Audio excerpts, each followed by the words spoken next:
Welcome to the Extra Mile podcast for bar exam takers. There are no traffic jams along the extra mile when you're studying for your bar exam. And now your hosts, Jackson Mummy and Megan Saya from Celebration Bar Review. Hello, everybody. Welcome. It is Wednesday, December 8th, and I am glad to be here. Hope that you are all doing well. Megan is not going to be with me today. June is in the chat box. The OGs are going to take the helm this week. Since Megan is not with me, I am going to take over the news of the bar exam world and some announcements. I'll give you some updates on things. And then I'm going to go to the questions that you all have asked during the week, both study questions and administrative questions. And then, time permitting, I'm going to jump into what I teased you with last week, which was I asked you to send me your toughest bar exam problems, the ones that keep you up at night. And I got a ton of them, way more than I could certainly do right now. But I thought I would take a couple of topics and try and dig into them. So we're going to start today with spousal privilege in criminal law. And then we're going to go to the dreaded Rule Against Perpetuities. There's plenty of material here, so we may do this more frequently, but I want to get Megan in to help because she's obviously the genius here. We'll do our best with that. In any event, that's the plan for today. Let me just start in terms of announcements by talking about group coaching. I want to let you know that our group coaching schedule remains the same for the upcoming week. Bobko will be doing his call at 12 noon Eastern, that's 9 a.m. Pacific, on Saturday. Brianna will be doing her call Monday night at 8 p.m. Eastern, 5 p.m. Pacific. And June will be doing her phone call Tuesday at 8 p.m. Eastern, 5 p.m. Pacific. Again, as always, you can find the links in our private Facebook group. Group Coach has their own unique link, and they use that same link all the time. So if you've been on their call before, just use that same link. If for some reason you are not on Facebook or can't find the link, send an email to June at celebrationbarreview.com, and she will be glad to give you the links. So again, Saturday, Monday night, and Tuesday night, encourage all of you to jump on at least one of those calls. They are beginning to fill up, and when we get them full, we will then add more calls, just so everyone knows that. All right, some other important announcements that we want to bring to your attention today. The first is that the National Conference of Bar Examiners has provided us with a brand new 200-question multi-state bar exam. This exam is the first full-length exam released by the NCBE that contains all 7 subjects. So up until this point, we've had OPEs and we've had other things, but we've never had a full 200-question exam with the full range of subjects. We now have that, and we have it along with answer explanations drafted by the National Conference. That material is now available in your course platform.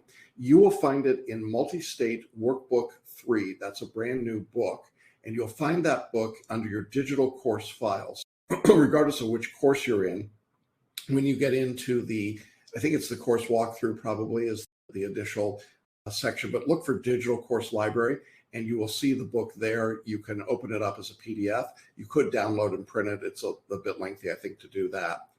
We will be adding the actual assignment of doing that exam over the next week or two. We're actually putting those questions into our online test base called TestMoz, and that will take us a few more days to get that ready. So once we've got that, we'll have the link, and we'll show you that, and it will be later in the course. So no one at this point should be doing that full-length test. I know there are some bar review companies out there telling people to do it right away. I think that's foolish. Don't think you need to do that. So we're going to add it in. We're probably going to substitute it for one of the other full-length tests. So we're not adding the number of hours to your study plan, but we want to get a little better handle on it before we go much further. Megan and her editors have looked at it. We've got it put together. We like the answer explanations from the examiners. They're actually pretty good. I'm encouraged and excited about that. But again, I want to just make clear, if you get a solicitation from the bar examiners to buy this new test, they're calling it the Complete Practice Exam, CPE, I guess.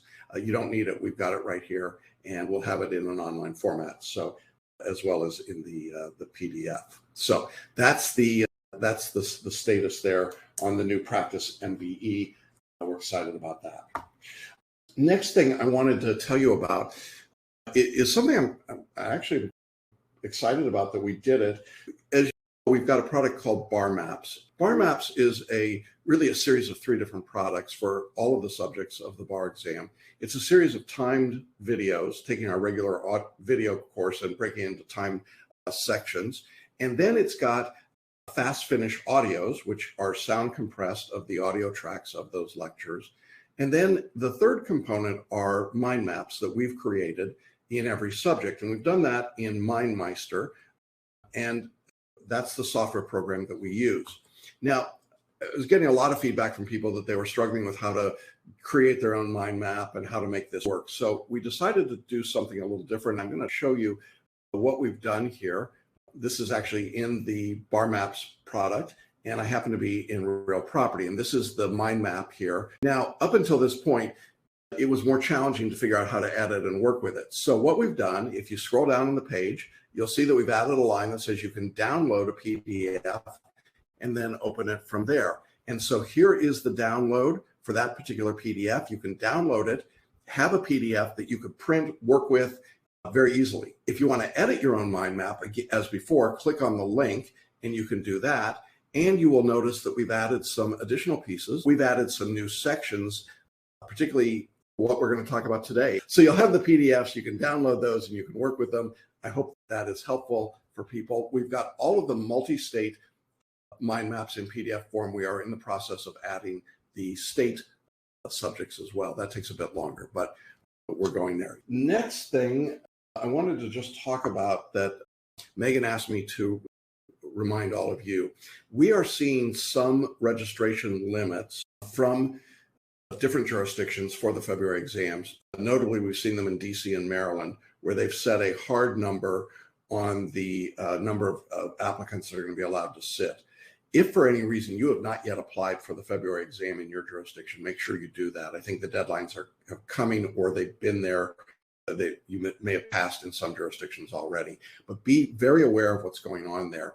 As we've been watching the Omicron variant and the impact of that, clearly it could have some questions and some problems in terms of how to give the exam. And it appears that the standard is going to still remain only an in-person exam everywhere across the country. And so we're not getting any indication of any movement at all on an online test. So assume it's an in-person exam, but make sure that you jump into this and start preparing for this, but not only preparing for it, but just being aware of what the examiners are doing. I honestly don't know what they're going to do if this variant becomes more widespread. Who knows? And literally no one knows. So if anybody's saying that they know, they don't. But as of this moment, the current instruction from the NCBE is an in-person exam only. And I think what some states will do is they'll simply restrict the number of people that can take the exam in order to comply with their state requirements. Last comment I have, last week we didn't do a webinar, and I recorded a video about holidays in the bar exam. If you haven't watched it, I hope you do. It's really, I think, a pretty good one. It's about 20 minutes long. One of you wrote back to me and said, this is probably one of your best videos yet. Thank you for that. And then the student said, I love the strategy that I talked about of quieting the mitote. The mitote is that chaos in your brain. And really what we're talking about is that it's hard to listen and focus and concentrate when there's a lot going on in your head. This time of the year, there's even more going on. Then you add COVID on top of the holidays, on top of the bar exam, and it turns into a full-out piece of chaos. And so in this video, I talk about the importance of quieting that and how you do it and trying to deal with the internal and external distraction. Mitote is an ancient Toltec word. It means the bazaar. It means where people came together and they were all shouting in different languages to buy and sell goods. That's a pretty good explanation for what goes on in most of our brains most of the time, isn't it? Or at least it's certainly mine. I've got a lot of mitote today. I'm not gonna lie. I'm looking at all these different boxes and all these different things going on. I appreciate you hanging with me while I do that. I want to get to the questions that you sent in the past week. I got a fairly lengthy email from a student today who had a lot of questions. I'm going to break them into separate ones, but they're good ones and I appreciate it. The student said, and this is apparently a retake student, I purchased the photo reading option, but to be honest, I don't find it helps me. Perhaps I'm not doing it correctly. And another student said, in the same vein, over the weekend, I began to have doubts about whether or not I'm doing or applying photo reading correctly because my multiple choice results for the week have not been as good as in weeks prior when I first began photo reading, even though I'm photo reading now more than ever. But then the second student said, I know that I'm doing exactly what I have to in terms of photo reading and my bar studies, but I need to keep the doubting gremlins away. I wanted to address this because this is a time when photo readers tend to get really anxious. You start hearing everything coming from the periphery, the metoda, about studying and memorizing, and you got to bear down, and you got to work harder, and you got to do more stuff. And ultimately, that's not very effective. Photo reading works. It works all the time, and it works whether or not you're doing it properly or not. There's no improper way to do it because it's really dealing with the non-conscious brain and with physiological functions. So there's nothing that you're consciously doing that makes it better or worse. So if you're flipping pages, it's going to the non-conscious. Now, the problem is that is totally unsatisfying to the conscious brain, isn't it? You finish photo reading, and you're like, what? I'm sorry, what? There's nothing there. And so you start to get panicky and you start to feel like, oh my God, I spent all that money. I did that time. I don't know anything. It's all going to go down the crapper. And that's not accurate at all. Photo reading works just fine. You just have to relax and trust it.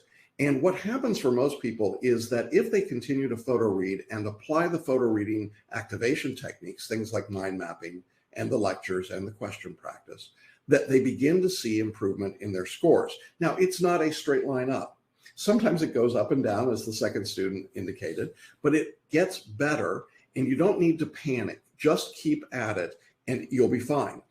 If you're using selective intuition, and there's a section in your course in which we go into that in some depth in the Multistate, I think it's section 5 or 6 for most of you, do that, and you'll start to see the results. And we see these extraordinary results every exam when people just trust and follow the process. When someone says, I'm not doing it correctly, nope, that's not it. You're just not trusting.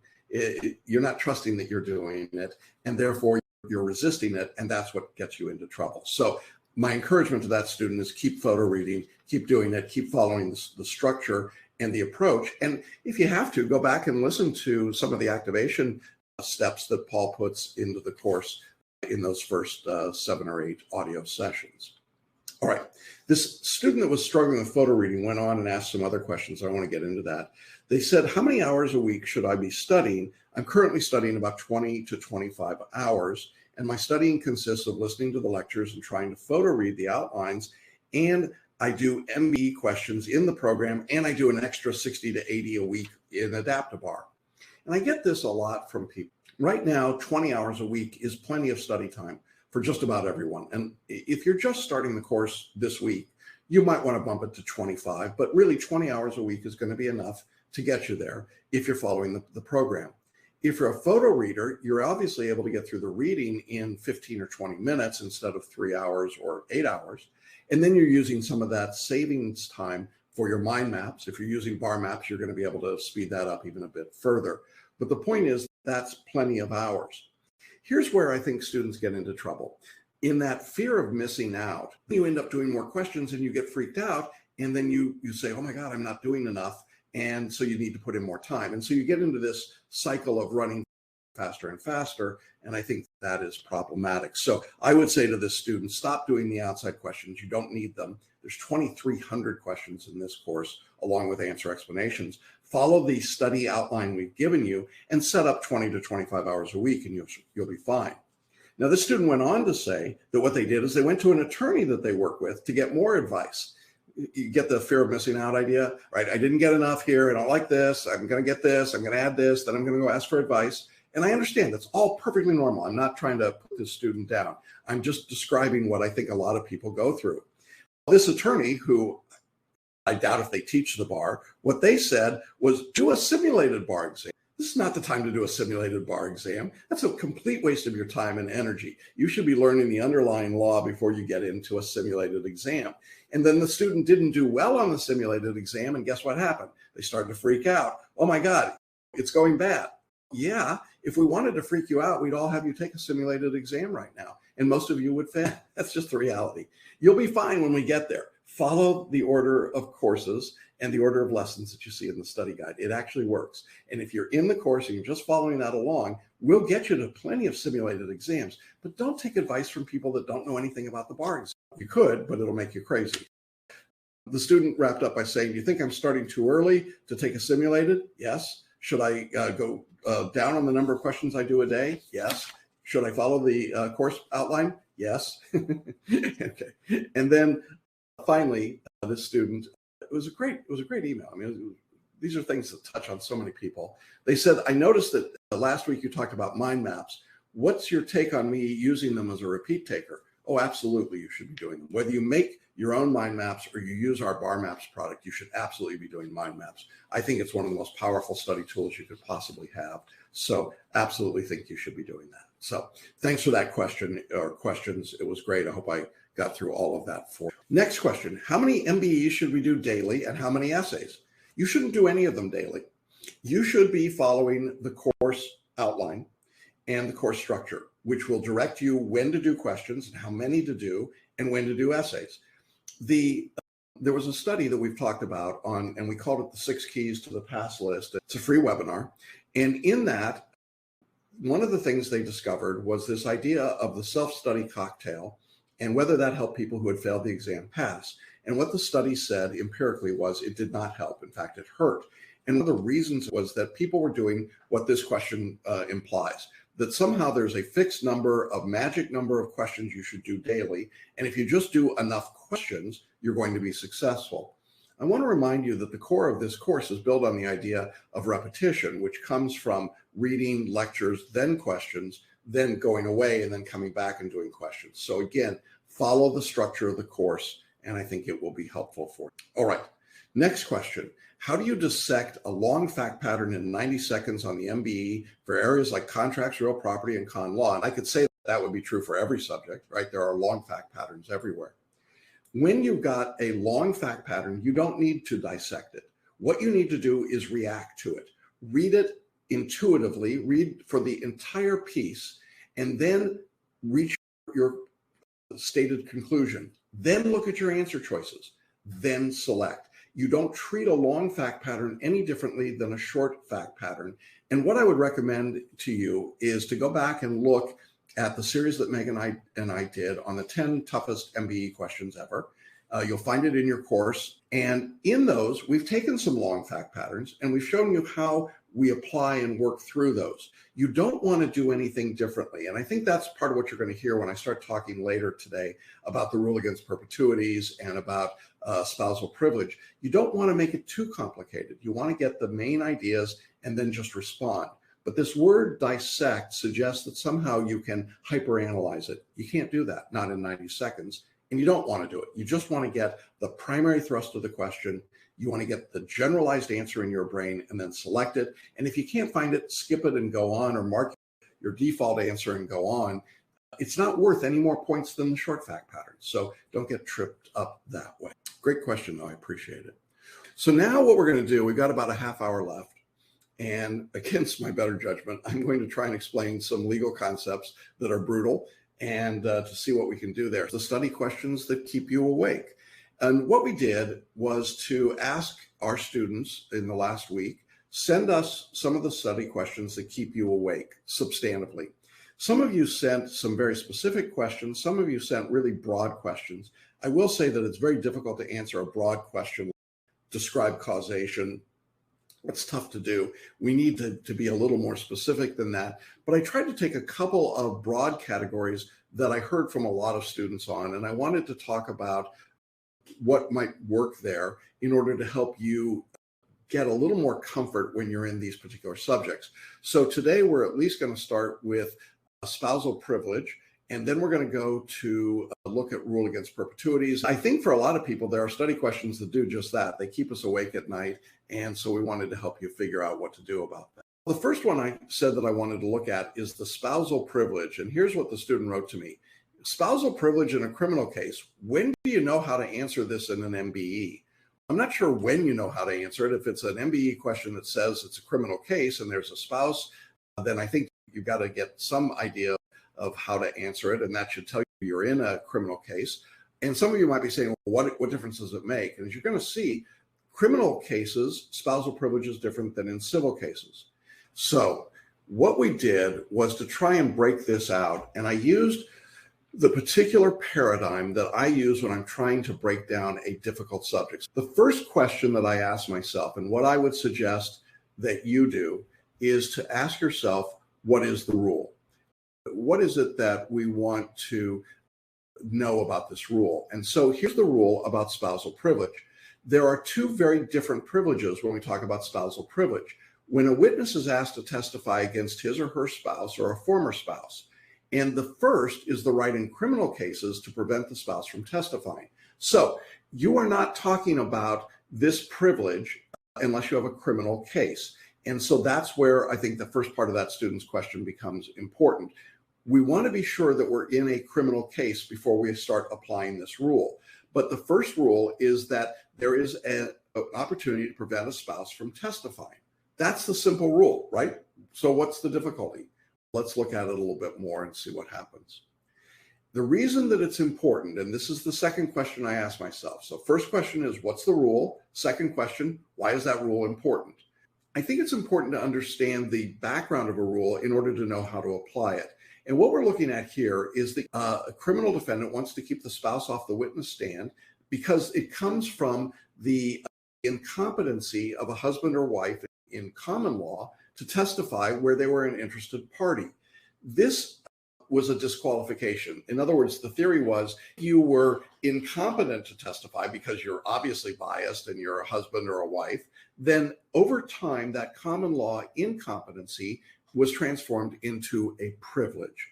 And when we've got a privilege, then we have a right to exercise it. But now it's going from automatic disqualification into something called a privilege. So where does the privilege exist? It's the privilege of one spouse to keep the other from testifying under any circumstances in a criminal case. And the reason for it then ultimately was based on a rationale that it would foster marital harmony. Now, I haven't seen a lot of criminal defendants that have marital harmony, but that was the idea. That was the fiction. So understand that what we're trying to do, the reason for this rule of spousal privilege is that we really don't want a biased witness testifying, and it now becomes embedded into our rules of evidence under the theory that we want to create marital harmony. Okay, so first question, what's the rule? Second question, why is it important? Third question, the one that you probably wanted to know, how do you apply it? There's two ways to apply this rule. The first is that the right to refuse to testify exists with the witness spouse. Now that's important, and that screws up a lot of people. The spouse who's the criminal defendant does not have the right to keep their spouse off the stand. This is the wrong answer that comes up over and over again. The right to refuse to testify belongs with the witness spouse. So I often think of this in terms of The Sopranos. Tony Soprano doesn't want Carmela to testify against him, and Carmela's mad at him. Carmela can get up and testify against him. He doesn't have any way to keep her off the stand, except that he's a soprano and who knows what he'd do. But you understand, the power doesn't rest with the criminal defendant, it rests with the witnessing spouse. And the second thing that you've got to know how to apply is that there has to be a marriage relationship at the time of the trial. Now, that's a big one. And a lot of times what the bar examiners do is they'll give you a situation in which the witness spouse has decided that they want to testify and the criminal defendant doesn't want them to testify. And you're thinking, okay, they can testify because they've got the right, but there's not a marriage relationship. So it doesn't matter. If you're not married, there's no marital privilege. So Tony and Carmela have to still be married at the time that she's going to testify. And that's the point that you want to keep in mind. So those two rules about how you apply it are really what operate most of the questions on criminal law spousal privilege. Now, sometimes when you want to go deeper, you ask yourself, all right, if I know how to apply the rule, are there times when the rule doesn't apply? In other words, when is it inapplicable? These are the exceptions. And what I find most often is that it's at the exception level that people get caught up and they find the rules, whatever subject it's in, to be too complicated. You can answer probably 75 to 90% of the questions in the subject with the first three questions I asked. What's the rule? Why is it important? And how do you apply it? There is a small percentage of these questions, however, in which there's going to be an exception. So at least we want to talk about those, but don't fixate on them. Don't spend a disproportionate amount of your time trying to study them. Just be aware of them and photo read them or put them into your mind maps, have a deeper knowledge of them so that if something comes up in the fact pattern, it will activate you to say, woo, maybe that doesn't apply. So let's look at it. There are 6 exceptions. The first is if the offered evidence is not communication. In other words, there was no attempt to send any kind of a message. So something happened. It wasn't a communication. The spouses did something. They held hands, but it wasn't kind of communication. They weren't trying to send a message. There wasn't anything that happened that was a message. I don't know what that would be, but that's an exception. The second is if the parties were not married at the time of the communication. Now, remember, we talked about the inapplicability about the marriage relationship at the time of trial. But in the same way, if the parties were not married when the communication took place, and let's say they got married later, it doesn't matter. Spousal privilege is not available. You have to be married at the time of the communication. The third way that spousal privilege doesn't apply is if the conversation took place in front of someone who is old enough to understand it. So often what the examiners do is they say that a conversation between husband and wife took place in front of an investigator or a paralegal or someone that doesn't have legal privilege necessarily, or maybe in front of their 22-year-old daughter. That's someone that's old enough to understand it. It's not a confidential conversation. So it has to be confidential. This one should be obvious. If the person objecting to the communication is not one of the spouses, Tony's mob boss says, hey, I don't want Carmela to talk. Doesn't count. It's only one of the spouses. What if the spouses are suing each other, divorce case? Now, can we claim a spousal privilege? And the answer is no, you can't. And of course, remember, if that situation is occurring, we're not in a criminal case anymore. We're in a civil case, so it wouldn't apply at all. And then finally, if the party claiming the privilege has already testified about the conversation. So we testified in deposition, but now I don't want to testify in the trial. We would say that deposition conversation created a waiver, and so there is no privilege. All right. We had a question here. Amanda's asking about when we were talking about spousal privilege, and it says that you don't get a spousal privilege if you're suing. What about if you create a crime against the spouse or the children?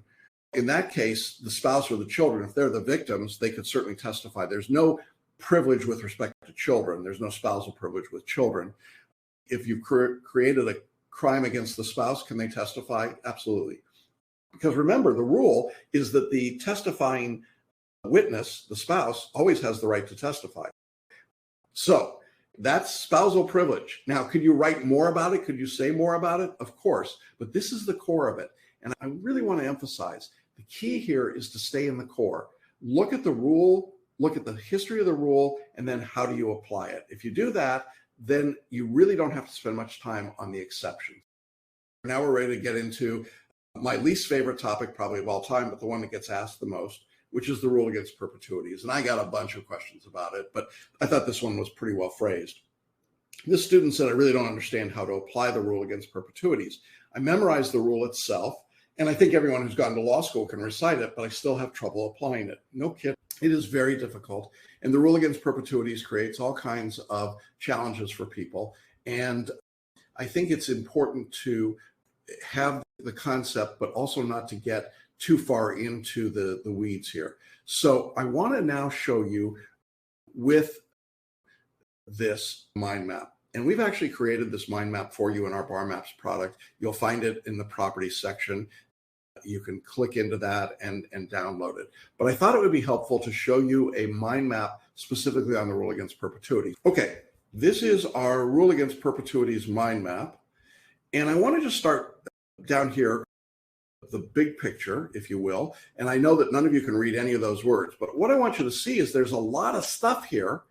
If you get into this mind map, you can start expanding it and working with it. But I'm going to focus on some key items here that I think will help you at least get a sense of it. So we're going to zoom back in here and look at how we did this. And I put a thumbs up there for the rule against perpetuities because I love it so much. All right. I'm trying to change my attitude about this. So the first thing that I wanted to do was to identify the rule itself. And that's what you see up here in red. And the rule is that no interest is good unless it must vest, if at all, no later than 21 years after some life in being at the creation of the interest. Now, that's the rule. It's important to understand or to have that rule, but as we're going to see, there's a lot of pieces to that.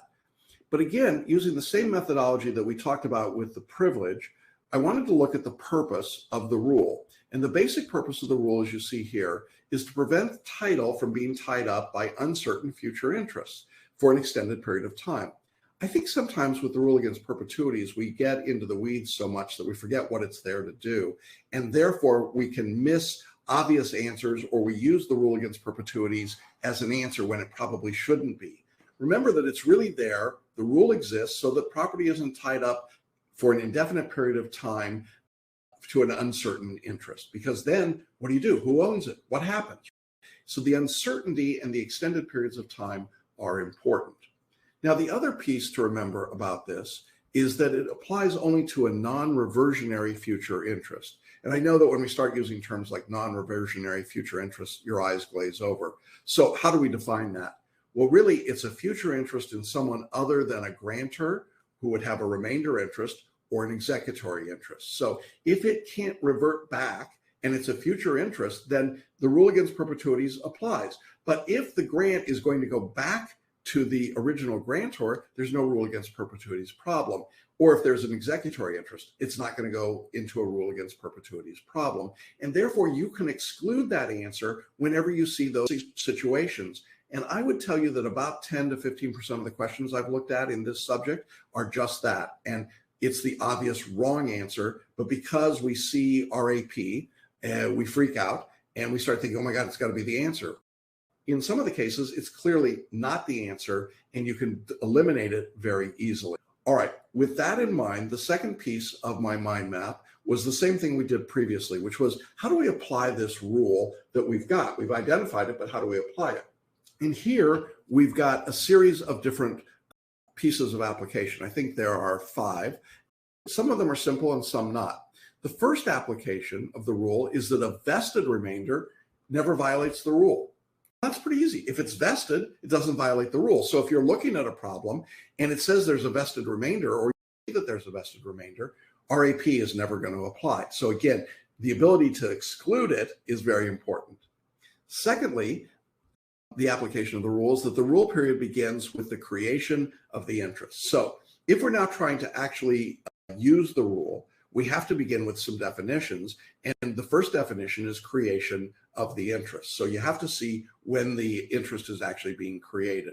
Simple enough at that point. Now, once you have that creation of the interest, the starting point, you then determine whether there are any lives in being that can serve to extend the period of time that's allowed by the rule. So we start with the creation. Then we say, what are the lives in being at this point? And obviously, there's a lot to go into what those lives in being are, but that's the first level of analysis. And you want to just look. If there aren't any lives in being, then obviously we've got a problem. Now, if we have a starting point and we say there are some lives in being, I don't know if they're good or not, but they're lives in being, the next part of the application of the rule is that the future interest that we're looking at, this future interest that's going to vest, has to vest within 21 years of the creation of the interest or at the end of the measuring lives. So it's either got to vest in 21 years or at the end of the measuring lives, if there are any. If there aren't any measuring lives, we got a problem, right? At that point, it's going to fail the rule against perpetuities. And then the final piece of the application is that when you create the interest, if there's any possibility that the interest is not going to vest during that rule period, then the interest is void, okay? Even if the possibility is really weird, highly unlikely, if there's any possibility that the interest can't vest, then you say, yeah, you violated the rule against perpetuities and the interest will not vest. Now, if you can just learn those 5 rules, you will get most rule against perpetuities questions correct. I am absolutely certain of that. The problem is everybody learns those 5 rules and then they go on to this other stuff and they get completely bogged down in the weeds. So here's what I did with the mind map. There are some examples where you violate the rule against perpetuities. And you heard me talk about them in the lectures. You've read them in the outlines. You've done some questions, but I'll just give you the titles and you'll know it. The fertile octogenarian rule, love that. The unborn widow rule, the administrative contingency, or an age limitation that's greater than 21 years. And you will find examples in your outlines from us of all of those things. But here's my point. You don't need to spend a long time studying those. If you see a fertile octogenarian, guess what? It violates the rule. If you see an unborn widow, it violates the rule. You don't have to go into a lot of detail. And so I think people spend too much time in this orange section down here. What I just said to you is just about everything you need to know in order to apply it for a bar exam question. All right, having done that, what happens next?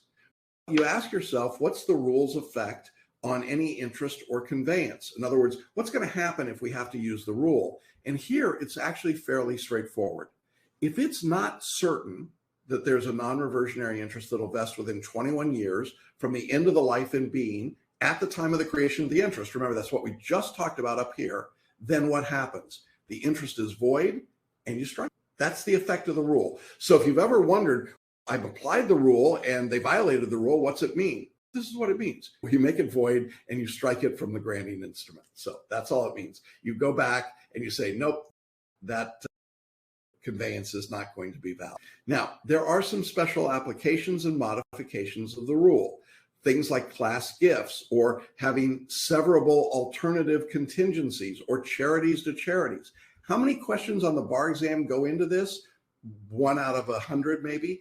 Very limited. So I don't think you have to spend a whole lot of time on it. It's in your materials, but I wouldn't spend time there. And then the final section of this has to do with alienability, descendability, and divisibility. Who wrote this? Oh, I did. Okay, so what that means is all future interests, first of all, can be alienated, right? They're all alienable. And the rule against perpetuities applies to preemptive rights or rights of first refusal. So if it's a contract or a covenant, that's not a condition on the estate. So I can still alienate my future interests, and the rule against perpetuities only applies to preemptive rights or rights of first refusal. And then we've got some additional examples of that. I would just use this example here. The kind of grant you might see in a question would say, a grant to A, so long as before he sells the property, he shall offer the property to the grantor at the market price. And if he does not, then to B's future interest is going to be a violation of the rule against perpetuities, because what's going to happen here, it's a preemptive right. It's retained by the grantor to have returned the granted property. And therefore, in that situation, it's going to be a violation of the rule. All right. Now, I know you were expecting something more dramatic and complicated and crazy than this, but I want to just go back to remind you that if you have the basics of the rule and you have the application of the rule, then really these exceptions that come up here in these smaller pieces are relatively minimal, and you don't need to spend quite so much time on them and in terms of learning them or using them. That's the rule against perpetuities. You will find that now in your BarMaps in property under ownership. There is a link that takes you into this particular mind map, and you can use that and set it up that way. I hope that's helpful. I hope that these mind maps will be helpful for you. If you don't want to do mind maps, that's why I wanted to show you the privilege in a different structure. So if you're not a mind mapper, you could figure out how to set that up. But when there's a problem that's giving you great difficulty, use that same methodology. What's the rule? What's the reason for the rule? How does it apply? What are the exceptions? If you've got that in broad terms, I think you're going to be good on almost everything. All right. I hope everybody is doing well with their studies. I hope that you're able to quiet the mental mitote, the chaos in your brain, and slow it down and quiet it down and just continue to move forward. I know there's a lot going on. There's a lot in the world. There's a lot with COVID. There's a lot with the bar exam. There's a lot with the holidays. But try to stay focused and make sure that you're following the study plan and working through it. We'll come back next week. We'll pick up with Double Jeopardy, and we'll pick up a few other topics. If you have something you want me to address, go ahead and send it. I probably won't get to all of them, but send them in. And when Megan gets back, we'll continue doing this if you think it's helpful. And I hope it is. All right, everybody. Thanks for being here. I hope everybody stays healthy and safe. And with that, I'm going to sign off, and we'll see you again next week. Thanks for listening and watching the Extra Mile podcast for bar exam takers at celebrationbarreview.com.